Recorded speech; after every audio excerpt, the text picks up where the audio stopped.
to give pause for thought to those whose business is the interpretation of vanished landscapes. The wallet file is brown anyway, so degradation is not much apparent. He dumps the folders on the floor and goes to sit on the top step of the stairs holding the file. He opens it. Not much inside. Various documents and a sealed brown envelope containing something stiff. Glynn sets this aside and goes through the rest. A jeweler's valuation for a 2-strand pearl necklace and a pair of drop pearl earrings. Originally her mother's, he seems to remember. Kath wore the earrings a lot. Her medical card and her birth certificate? Aha, so this is where that was, the absence of which caused considerable nuisance back then, necessitating a visit to Somerset House. No marriage certificate, one notes. That too had gone missing, making difficulties, and is still lost, it would seem. Not that that is now a problem. Her O-level certificate, 7 subjects, A grades and all but 1. Glynn scans this with some surprise. Well, well, who'd have thought it?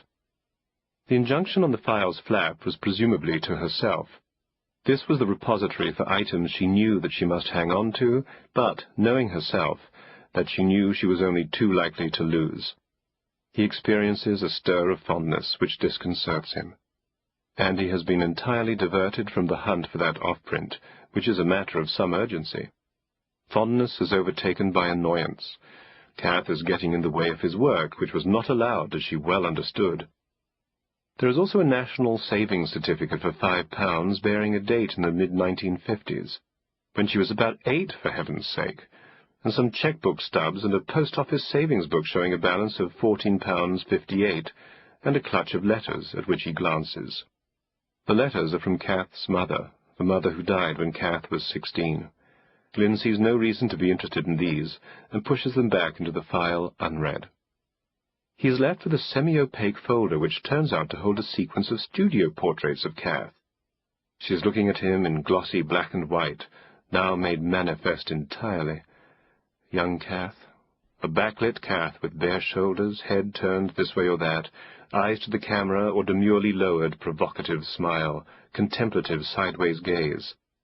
These would date from the aspiring actress days, long before he knew her. Very young Kath. Glynn studies these photos for quite a while. Kath. He returns everything to the file. There is now just this brown envelope. He notices for the first time that something is written on it, in her hand, lightly penciled. Don't open. Destroy. And for whom is this second instruction intended? He opens the envelope. Within are a photograph and a folded sheet of paper. He looks first at the photograph. A group of 5 people, grass beneath their feet, a backdrop of trees. 2 members of the group, a man and a woman, have their backs to the photographer. Of the other 3, Elaine can be identified at once, visible between the 2 whose faces cannot be seen. Near to her stand another man and woman whom Glynn does not recognize. One of the back-turned pair is Kath. He would know that outline anywhere, that stance. For someone else, the man is at first a bit of a teaser.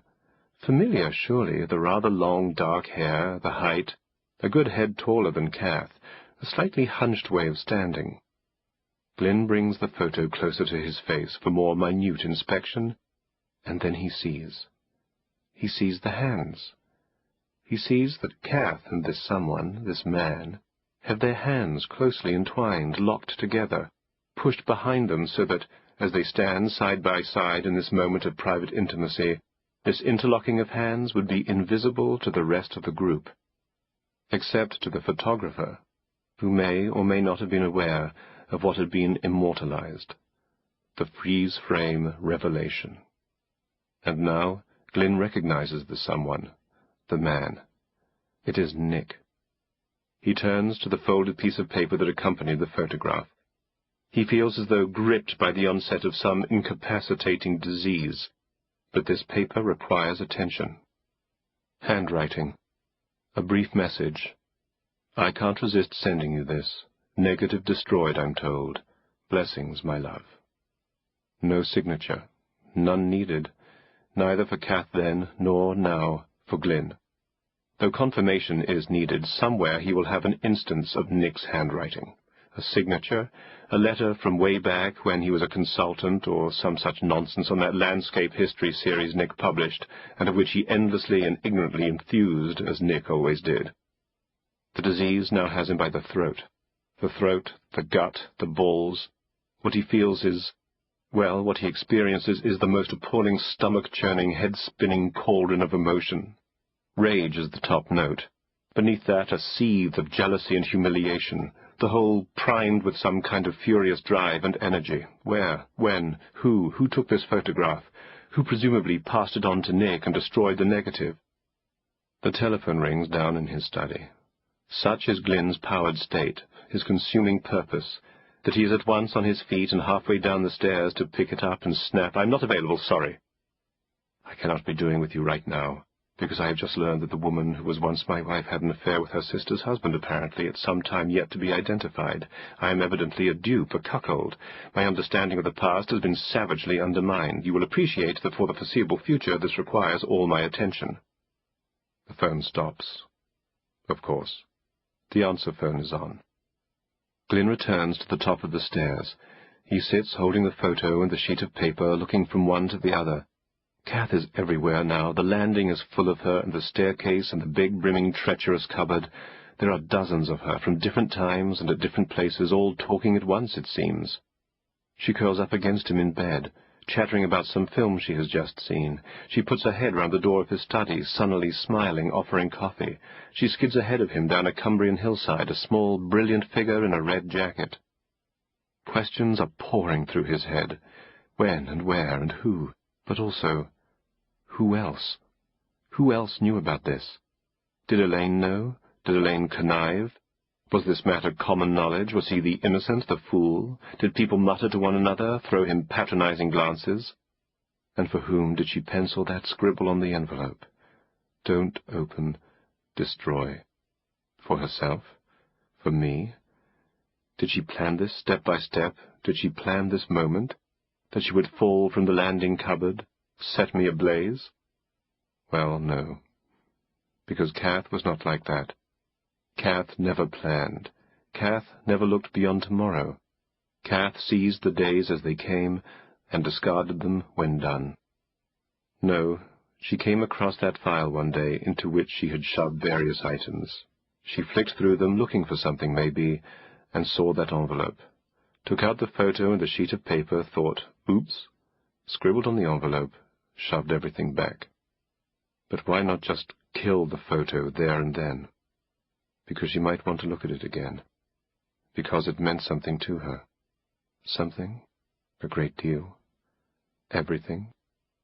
This file was a safe deposit in which she stowed away things that she needed to keep for reasons of expediency or convenience or sentiment.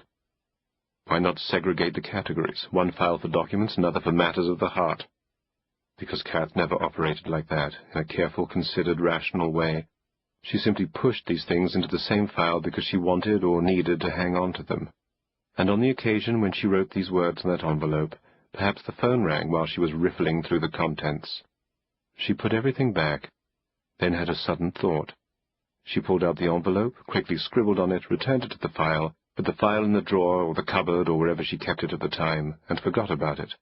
She picked up the phone, cried out, "Oh, hello! How lovely to hear you! I'm so glad you rung! I was going to— Listen, what are you doing today? I've got this sudden yen to go to—" And off she spun into another spontaneous activity, some more uncalculated hours. But in writing these words, in thinking of writing them, she had some subliminal notion of a person who might at some point be going through her things, might come upon that envelope, might open it. Me. So she tells me not to open it. And does she expect me to comply? Or does she assume, with a little curve of her mouth, a tiny shrug, a roll of the eyes, that I will open it? Be it upon his head, she thinks. I told him not to. All in a matter of seconds, as the phone rings, as she picks up a pencil. Glyn has been sitting on the stairs now for so long that his backside is beginning to ache. He gets up, returns to the cupboard. He picks up from the floor the landslide of files and puts them in a pile on the window-sill. Kath's file he lays to one side along with that envelope and its contents.